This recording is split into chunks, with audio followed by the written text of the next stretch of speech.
He is the son of one of our most iconic actors. We also name in his own right, and he has a new documentary out. We're talking to Geoffrey Moore next. Welcome to Popcorn Talk, featuring movie discussion, news, and interviews.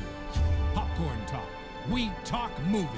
And now, here's Popcorn Talk's iTalk Movies. I decided to open the show with a song from one of your father's iconic movies. For Your Eyes Only. That's right. Miss Sheena Easton. Isn't she one of your country women? Yes, she is. Yes, she is, isn't she? I used to love her voice. She was beautiful and had a great voice. Hi, you guys. Welcome to iTalk Movies. I'm talking to Geoffrey Moore. He has a documentary out called And the Winner Isn't. Great title, first of all. Great title. And I'm going to ask you a question about that. It is actually playing at the Music Hall Beverly Hills and at the Cinema Village, New York, until the 14th of this month. So still playing through the weekend. I believe it gets the 14th towards the end of the week. So you can go see it. So get tickets, go see it. I can't wait to watch it because I saw the trailer. We're going to show you the trailer, and it's hilarious. Geoffrey Moore, how are you? Very well, James. How are you? I'm fine. And now you're also an executive producer, a founder and CEO, an actor, a musician. I mean, you've done a lot. You have a lot of hats. Well, speaking of music, a poor musician. Why do you say that? Poor musician. Well, because I think, well, put it this way, frustrated. Okay, yes. Frustrated. But the one thing I do recognize is good musicians. Yes. And so I think the key is to surround yourself with good musicians. I think isn't that the key of everything in life? Just make sure you know your shortcomings. You surround yourself with good people, right? See, that's a smart thing. So you're smart. That's a smart thing to do. Of course, I want to. Okay, so there's something that to me that I can't believe this hasn't happened. That first of all, I'm sorry for your loss because your dad died earlier this year. Thank you. He never even won an honorary Oscar. Like you say the winner isn't. I'm just kind of laughing. I'm like, but he's never even won an honorary Oscar. Well, we have a fake one at the house. Do you really? And when friends come around, they always presume that it's real and that it's so. We sort of go along with it. And I think that's one of the things that inspired us to make this documentary. My daughter Amber and yes. I, who's a star in the making. She's off camera right now. There's no cameras on her. She's cute. We'll talk about her on the show right over here. Yeah, because I just thought it was like he was Sir. He was knighted. So he was Sir Richard Moore. But I was thinking, wait a minute, Oscar-wise, he was been around for so long. I mean, of course he's done movies, the James Bond stuff, but also he did later things like Boat Trip and a few other things, and of course The Saint and things like that. But I'm like, he's never even been like an honorary Oscar. Never an honorary. I think maybe had he lived a couple of more years, they would have considered it. But he's won everything else but an Oscar. So, right.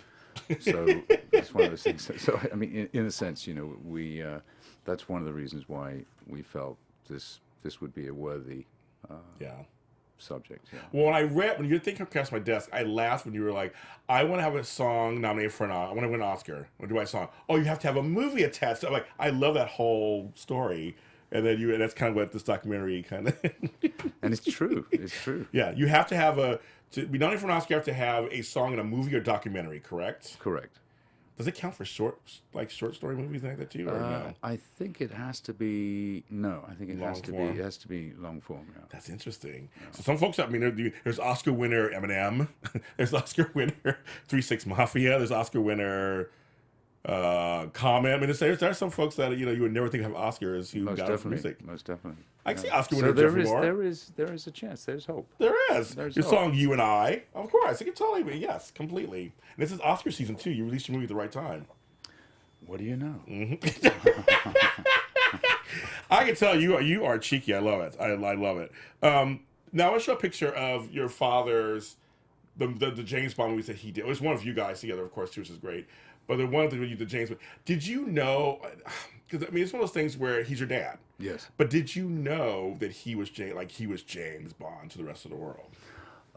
Yeah, I think when we sort of used to go out and sort of jump out of the car and run into a store, and it was all of a sudden these people were following. And I think at a very early age, not so much that he was on the big screen, but it was actually day to day, and it was rare that he'd be able to come pick me up from school. Because ever since the in the '60s with the Saint, he was already then he was very famous. So, I mean, I grew up with that all my life really. So I kind of knew it. By the time he was Bond, I was at a certain age where I was interested in the girls, and so we have to compete with that though. To be Bond, hello. Nothing about your father. He's known for these, dapper, kind of suave roles. and you're the son of that. Like, how does that work? It's tough. Yeah, but I have a feeling you could do it. You're doing fine too. But like I said, but it's like you grow up with somebody who's known. I mean, if he was known for something like a crazy comedy person, or whatever, he was known for being suave and debonair. And debonair and self-deprecating, and had a great sense of humor. And I think that his career, where he sort of looked upon what he'd achieved, one of his greatest roles was being a United Nations ambassador. Yes, that's for UNICEF, correct? Correct. Yes, and I saw on Twitter there's still a Twitter page for that, for him and the UNICEF. So you can still do donating and look into what's going on with them. But I remember all the work he was doing. I remember that, seeing him and just taking pictures. I saw him out there working. He was working in it. He was. He really was. Yeah, He was. That's amazing. What is one thing you miss most about him? I know it's still fairly new. Well, fairly new.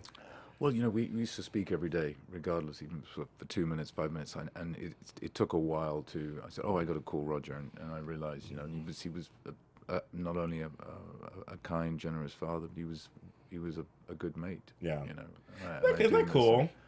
He was the best. He really. I mean, was. that's cool to have. Because I'm kind of friends with my mom, so it's kind of those things. Like it's very cool that as you both grow older, and you can really share experiences and we laugh all the time. We laugh all the time. Well, if anything, I'd like to think that with my daughter, who I think this is one of the best things that I've sort of taken away from this is just having worked with her and becoming a colleague and a friend and a father. But it's sort of.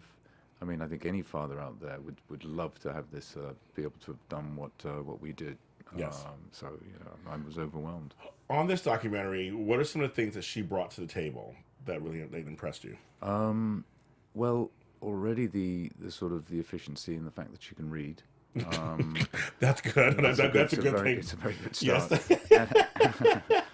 and also the the awareness of the social platform, which my generation is sort of whereas with Amber, she's so astute with that. So I think that's 50% of our market. It's 50% of the exploitation of whatever it is one does, and we had to succumb to that. And I think Amber brought that element to the table, which I've never been able to do. And I think the same thing with her. She would never be able to have written a song or gone around and sort of raised a bit of money. So together it was a lot easier. So it really was a joint effort. Most definitely. Some things like this one was really much what she did. You braided it together, and it was an effort together. Absolutely. Yeah. Absolutely. You mentioned social media. We talked about this right before coming on camera about the social media because when I announced you were being on my show, everybody's like, oh my god. I mean, it got around. Really? It's like the easiest thing to get. You put it on Facebook, you put it on Twitter, you put it on Instagram. It's the easiest thing that gets around. Mm-hmm.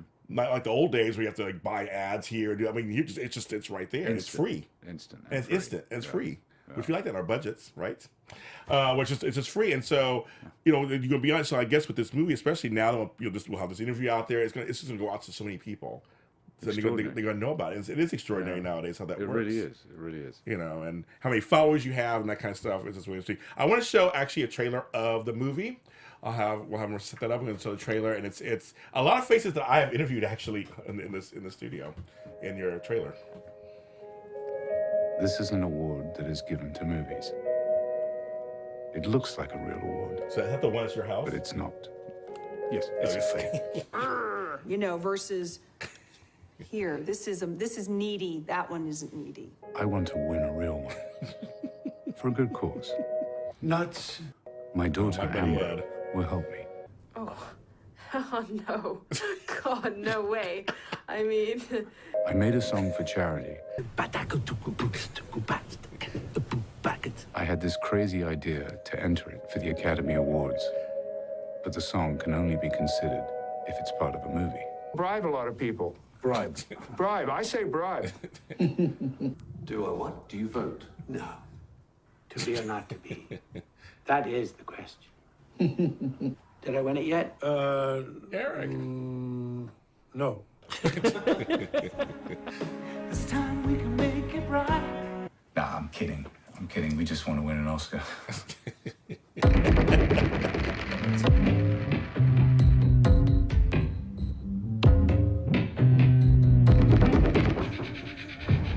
I love it. it makes me laugh again as I watch it again. It just makes me laugh. Yeah. And I've interviewed Eric several times and Ed several. I know them, so it's kind of funny seeing them in the movie.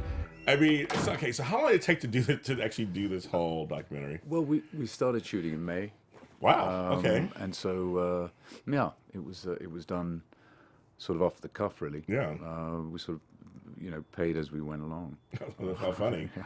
Wow. There was obviously no scripted, of course, that certain monologues and this and that, but it was very much. It's hard to. It's one of the hardest things, I think, is a documentary opposed to reality TV, and I think we were true to our cause. The song "You and I" goes to a charity. Yes. And the winner isn't are also the children. Yes. And so we felt that there'd be such a great parallel to introduce an Oscar as a platform to exploit a good cause. I know it's actually. I don't think it's ever been done before like that. I mean, it's very cool. Yeah. It's very cool. Yeah. That's a very cool thought about that. So everything went pretty smoothly. Any mishaps or anything kind of crazy things happen? Every day. Every day. Well, here's what's funny. So, would you do a documentary again? Oh, most definitely. Yeah. In fact, but we haven't finished because the video, because of the deadline to submit it to the Oscars, we still have loads of faces who are waiting to be in the video. So when the song is sold separately, there'll be a video. Oh my God! Like in the old days, when MTV, Yes. Huey Lewis and the News, they all took they took their videos very seriously. Yes, they did. So we want to really impress the majors and said, wow, you did this on that budget. That's quite impressive. I like that. Good for you. No, I think that's great. I wanted to mention something. I was like, I have you sitting here. You were one of the people who executive produced Rome, the series. Well, my partner was the creator, and so taking credit. Loads of people want to take credit. If anything, What was your part in it? my part, showed up, shook hands with Centurion. I know what to take. I love the show. I loved that It's show. fantastic. It was really, so well done. Yeah, it was and wonderful. folks out there, it was one of the highest rated productions to come across from BBC to America. It was the first time, Yeah. actually. I mean, now it's like Game of Thrones and everything else. Yeah. No, Spartacus, all those shows, but like Rome was the bomb. Was the bomb. absolutely. And this Bill Macdonald, William J. Macdonald, he really, he had this, and now we're working on another one together. Oh, good. Yeah. Very good. Yeah. I love those kind of period pieces, but that was one of the first ones I liked a lot. And I kept telling people, I have it on DVD, and I say, everybody's like, come on, the show is so good. If you like the others, you'll like this one. Because the production value was so good. Yeah, it really was. And it wasn't like I said, it wasn't Dunley back then like that. I'm not on that scale. No. So I want to make sure I say it to you. Now, you were a restaurateur. I just sort of like to call myself one. The first couple of years was quite difficult. But I'm yes, sure. They're since 98, 99. They've been going well. Good. Yeah, hush. and it's Okay. yes. Because being in restaurant world, I know that's not easy to do. No, it's very difficult. It's very difficult. One of the most difficult I know businesses to start and Most do. definitely. Well, you're sort of dealing with people. The customers are the easiest. It's the staff, because the chef doesn't come in, his car's broken down, guy's lost his girlfriend. I'm sure you hear everything. I'm sure everything is said and heard. Yeah. But you did some stuff with our buddy Gordon Ramsay back in the day. Gordon Ramsay, Devil's Kitchen. Yeah. And he was very generous. He was just down the road. So when he basically started at the same time. And he was actually a pretty good football player. Oh wow. Okay. Yeah.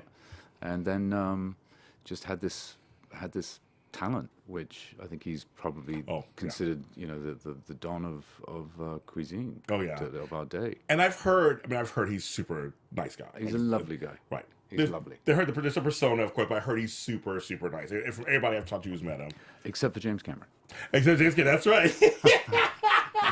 A little shade today, but yes, that's the only one. But other than that, everybody else I've heard, like people I know, remember, like, oh, he's a super nice guy, and everything was fine, and the food's good. So that's like something The food is good. The food's good. I mean, that food's good. Especially if it's on the house. Yeah, well, yeah, of course it's free. Oh, of course it's free. Thank you. Thank you so much. Thank you. I love it. Thank you. I'll be back again. Yes. I love you. So you really must been a lot of laughs over the years for you guys. Because you've done it all. You've done acting. Yep. Music. I was signed to EMI in the 80s. Did a track with Warner's with Rick James. Did you really? Mm-hmm. Wait a minute. Okay. Tina Marie was backing vocals. Yeah. Oh my God! Wow. And then I did my first record with Mike Rutherford from Genesis. Yes. Mike and the Mechanics. You were on that. Oh my God. So yeah, I mean, I've sort of done a bit of everything really. And I think that the best thing the best work was raising 2 children, 2 girls. I think that's the hardest. That's the hardest work. Yeah. I have 2 girls too. Yeah, you were saying. Woo! They're grown. I got grandkids now. I have 2 girls, and that is the hardest sometimes. Just kind of shaping them and showing them who you are, and make sure it's okay, and all that kind of stuff. Because later on, they're gonna grow up and look at other men like us or whatever, right? Let's start with school fees. And no, there's that too. From the beginning. Right. And then you want to play sports and things and be in all that money. It's all everything's down to money, isn't it? Lots of money. Is there anything you would like to do that you haven't done yet? Because you have done so many different things. Host Popcorn. Hey, come host. You can co-host with me. After Buzz. Come back to LA and we'll co-host a show together. Can't wait. I think we'd be hilarious. I'll get a guest and we'll have a good time. There you go. We'll stick someone in the middle, right here. Yeah, right. We'll just go at them. So every time there's this. Oh, that's so funny. But yeah, one day if you ever want to come back, we'll co-host a show together. It'd be kind of fun. Thank you. So everybody, okay. So after this run, will the release be in regular theaters? Will we go to DVD? How will we see it? How will we see the? Well, we're sort of in discussions. We're not sure. I mean, Okay. the sort of the aggressive approach with documentaries. I mean, that they don't really run in cinemas. It's more of the sort of the Netflix of the world. And so I think that's probably okay. To say, hey, listen, if it runs in the cinema and all of a sudden there's a buzz like. What was it called? Well, anyway, so you never know, but I think that's probably going to be our best option and our best offer. Yeah. Well, keep following me, guys, on my pages, and I will let you know where it is and where it shows up and where it ends up. But right now, again, if you are in Beverly Hills or somewhere in LA, Music Hall, or New York, Village Cinema, till the 14th, it's still playing. So go see it. Get tickets, go see it. It's really funny. And support this wonderful young man. Young man. I thought you could say you're young. Thank you, Geoffrey Moore, thanks for being on the show. What a pleasure to meet you. Likewise. Thank you. Thank and you. You can follow us on Popcorn Talk on all social media platforms. You can follow me at James Lott Junior on all social media platforms. And I will talk to you next time. From producers Maria Menounos, Kevin Undergaro, Phil Svitek, and the entire Popcorn Talk Network, we would like to thank you for tuning in. For questions or comments, be sure to visit popcorntalk.com. I'm Sir Richard Wentworth, and this has been a presentation of the Popcorn Talk Network. The views expressed herein are those of the hosts only and do not necessarily reflect the views of the Popcorn Talk Network or its owners or principals.